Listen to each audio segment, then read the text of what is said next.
بڑی تعداد میں شروع سے قرآن پاک لوگوں کے پاس موجود تھا، اتنی بڑی تعداد میں کہ اس میں عقل یہ بات کہتی ہے کہ یہ محال ہے یا ناممکن ہے کہ اتنے سارے لوگ غلطی پر جمع ہو جائیں۔ اور یہ صرف ایک دور میں نہیں، جمع اور تواتر بھی ہے اس کے اندر، کہ ہر نسل میں اس طرح سے یہ منتقل ہوا ہے اجماع لوگوں کا۔ تو یہ پہلی بات ہے کہ قرآن مجید جو حفظ کیا جا رہا ہے یہ روایت شروع سے، تو یہ ایک ایسی چیز ہے کہ جس کی وجہ سے تحریف ناممکن ہے۔ اور پھر اگلی بات آپ یہ سمجھ لیجئے، قرآن پاک صرف جو کتاب ہے نا ہمارے پاس، وہ صرف قرآن نہیں ہے، وہ تو قرآن کی ایک شکل ہے جس کو ہم کہتے ہیں کتابی شکل۔ وہ قرآن مجید کی اگر یہ کتاب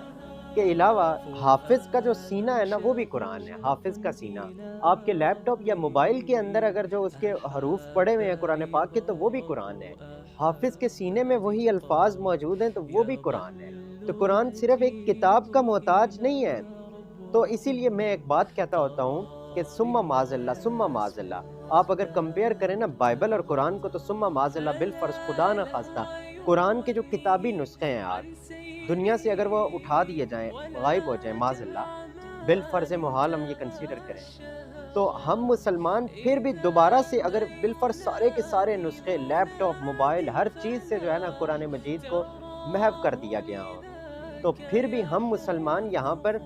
مختلف ممالک سے حفاظ کو بلائیں اور ان حافظوں سے کہیں جی پڑھو، اور ایک بندے کو کچھ لوگوں کو کہیں لکھو، اور پھر کچھ دوبارہ وہ لکھے ہوئے کہ دوبارہ سے حافظوں سے کہیں اس کی تصدیق کریں، تو ہم مسلمان وہ دوبارہ سے پورے کا پورا قرآن مجید جو ہے وہ پروڈیوس کر سکتے ہیں، یعنی کہ وہ دوبارہ لکھ سکتے ہیں، جبکہ یہی کام بائبل کے ساتھ نہیں ہو سکتا۔ یعنی خدا نہ خواستہ اگر آج بائبل کے نسخے اگر دنیا سے مٹا دیے جائیں تو اس کے بعد دوبارہ ویسی بائبل نہیں آ سکتی، کیونکہ بائبل کے کیس میں یہ روایت نہیں ہے حفظ والی، یہ اللہ تعالیٰ نے صرف قرآن مجید کو یہ شرف بخشا ہے، پہلی بات۔ دوسری بات یہ کہ قرآن مجید ایک ایسی کتاب ہے کہ جو عوام تک جس کی جو ہے نا، یعنی عوام کے اس میں روزانہ یہ سننے میں آتا ہے، یعنی ایک عوام کے ہاتھوں میں ہے یہ کتاب، عوام کے عام مسلمان کے ہاتھ میں ہے، ہر گھر میں قرآن مجید موجود ہے، اور یہ روایت بھی شروع سے چلتی ہوئی آ رہی ہے، ہر گھر میں قرآن مجید موجود ہوتا ہے، لوگ روزانہ 5 وقت اس کی قرات سنتے ہیں، یعنی کہ یہ روایت بھی شروع سے چلی ہوئی آ رہی ہے۔ اب یہاں پر اگر کوئی تحریف کرنا چاہیں تو آپ کے خیال میں معاذ اللہ کیا ممکن ہے کہ آج یعنی بچہ سمجھ آتا ہے، یعنی لوگوں کا اتنا زیادہ قرآن مجید سے ایک ایکسپوئر ہے، اور عام لوگ بھی جو حافظ نہیں ہیں ان کا بھی اتنا زیادہ ایکسپوئر ہے کہ کوئی تحریف وغیرہ ہو جائے تو وہ سمجھ سکتے ہیں، یعنی ایک لوگوں کے ساتھ قرآن مجید کا انٹریکشن اتنا زیادہ ہے مسلمانوں کے اندر، یہ روایت بھی الحمدللہ شروع سے چلی ہوئی آ رہی ہے، تو اس طرح سے بھی قرآن مجید میں تحریف ناممکن ہے۔ تو اسی طریقے سے جو تیسری سب سے امپورٹنٹ بات ہے وہ یہ کہ کسی بھی کتاب میں تحریف کس طرح سے کی جاتی ہے، یہ بات سمجھیے، جو ہم بائبل کے بارے میں بھی کہتے ہیں کہ اس میں تحریف ہوئی ہے، وہ بھی ہم کیوں کہتے ہیں اس کو سمجھیے، پھر اس کو قرآن سے کمپیئر کیجیے اس بات کو۔ در حقیقت ہوتا یہ ہے کہ ایک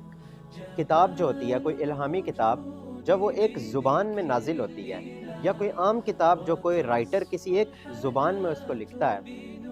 اس کے بعد جب اس زبان سے کسی دوسری زبان میں اس کا ترجمہ ہوتا ہے نا، تو ترجمہ کرنے کے دوران نہ ہوتا یہ ہے کہ جو مترجم ہوتا ہے، ترجمہ کرنے والا، اس کا اپنا ذہن داخل ہو جاتا ہے، وہاں سے تحریف کا دروازہ کھل جاتا ہے۔ یہ کام بدنیتی سے بھی ہو سکتا ہے اور غلطی سے بھی ہو سکتا ہے، یعنی کہ جب ترجمہ کر رہا ہے کوئی شخص تو وہ اپنا ذہن داخل کر سکتا ہے، یہ نہیں کہہ سکتا ہے کہ یار اس جملے کے 2 مطلب ہیں، ایک سے زیادہ مطلب ہے، تو اب وہاں پر وہ اپنی رائے کو ترجیح دے گا اور وہ اس کے مطابق ترجمہ کر دیتا ہے۔ یہاں جو یہ ترجمہ کیا جاتا ہے یہاں سے تحریف کا دروازہ کھل جاتا ہے، اور بائبل کے ساتھ یہی ہوا۔ اب بائبل جو ہے جس زبان میں نازل ہوئی تھی، آج اس زبان میں بائبل موجود نہیں ہے۔ بائبل کے آپ کو صرف آج ترجمے ملیں گے، کوئی آپ کو بائبل کا انگریزی ترجمہ مل جائے گا، کوئی اردو میں لکھی ہوئی بائبل مل جائے گی، کوئی آپ کو جو ہے کسی اور یعنی فارسی زبان میں مثلا بائبل مل جائے گی، عربی زبان میں بائبل مل جائے گی۔ بائبل اس زبان میں موجود نہیں ہے کہ جس زبان میں وہ نازل ہوئی تھی، وہ آرامی زبانیں وغیرہ جو اس دور کی زبانیں تھیں وہ ان میں بائبل آئی، اس کے بعد وہ ترجمہ ہوا کسی دوسری زبان میں، پھر گریک میں ترجمہ ہوا، پھر گریک سے بھی آگے ترجمے ہوئے، اور جو اوپر سے اصل زبانیں تھیں وہ غائب ہو گئی، یعنی اصل زبان جس میں بائبل نازل ہوئی تھی وہ زبان آج زندہ زبان نہیں ہے، وہ زبان ہے ہی نہیں، آج ایگزسٹ ہی نہیں کر رہی ہے، تو اس میں آج بائبل موجود ہی نہیں ہے، زیادہ سے زیادہ جو ہے وہ گریک وغیرہ سے، پھر اس کے بعد جو لیٹن لینگویج ہے اس کی بائبل وغیرہ کے کچھ نسخے مل جاتے ہیں،